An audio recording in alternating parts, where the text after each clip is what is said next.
watching News 8. John McFadden, this guy. I met him 20 years ago through a friend at the running store I used to work at. That friend and John were part of a pack, and they did everything together. Softball, concerts, parties. But a lot of the people who watch this will also call McFadden a friend. Just that kind of guy. Truly charismatic, fiercely competitive, a talented offensive lineman for Fairport back in the 80s.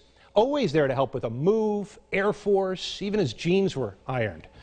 When he worked at a local athletic club, I'm told he used to yell at those going slow enough on the treadmill to read the newspaper. Hard to pin down, across the board music and TV tastes. But there was a problem. A genetic defect where the heart can start racing for no reason. One night, McFadden's heart took off, and he called 911. And he tried to get to his door to unlock it, but he couldn't make it. Paramedics had to force their way in, but it was too late.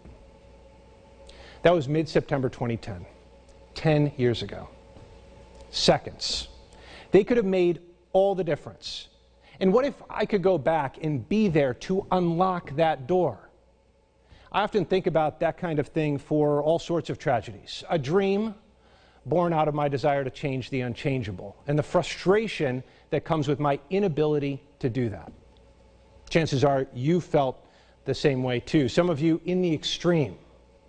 But while we look back, we can also step forward.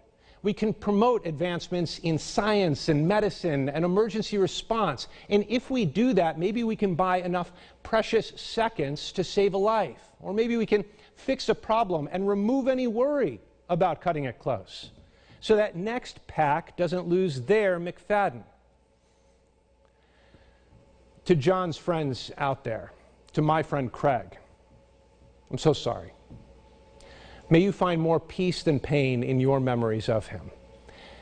And though it hurts to say it, go Raiders. See you all on Monday.